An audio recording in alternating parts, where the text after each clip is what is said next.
V soboto, 20. marca ob 16:30 uri je v športni dvorani v Slovenskih Konjicah potekala tekma 5. kroga lige za prvaka prve slovenske košarkarske lige za ženske med konjiško ekipo GVT in ekipo ženskega košarkarskega kluba Triglav iz Kranja.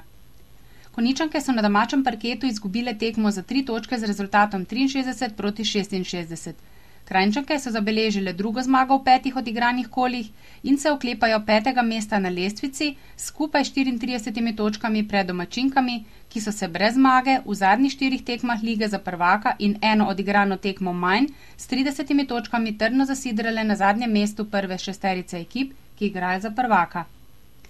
Domači trener Stojan Fink je v tekmo krenil optimistično, z veliko željo premagati ekipo Triglava, s katero lovi priključek k ekipam lige na mestih 1-4. Siniša Drobnjak, trener gostujoče ekipe, je v tekmo krenil samo z enim ciljem in to je zmaga. Tekmo sta sodila sodnika Petek in Kereži. Glede na končni rezultat in rezultate po četrtinah je jasno, da so domačinke tekmo po rezultatu četrtin praktično izgubile v prvi četrtini, ko so ob koncu zaostajale za 6 točk. Drugo in tretjo četrtino so Konjičanke dobile, na koncu pa jim je zmanjkal drobec sreče, da bi tekmo zaključile zmago. Ekipi sta igrali živčno tekmo, ki sta jo na trenutke dopuščala tudi sodnika, na katera se je že med tekmo, še bolj pa ob koncu, vsul plaz kritik o slabo opravljenem delu.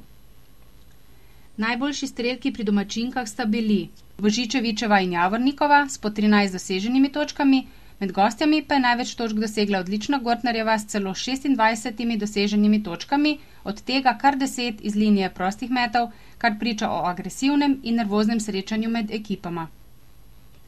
Po tekmi je domači trener čestital svojim igralkom za požrtvovalno igro, posebej pa je poudaril po njegovem mnenju slabo sojenje obeh sodnikov ter na trenutke igro gosti, ki po njegovem mnenju ni bila na nivoju pričakovanega fair playa.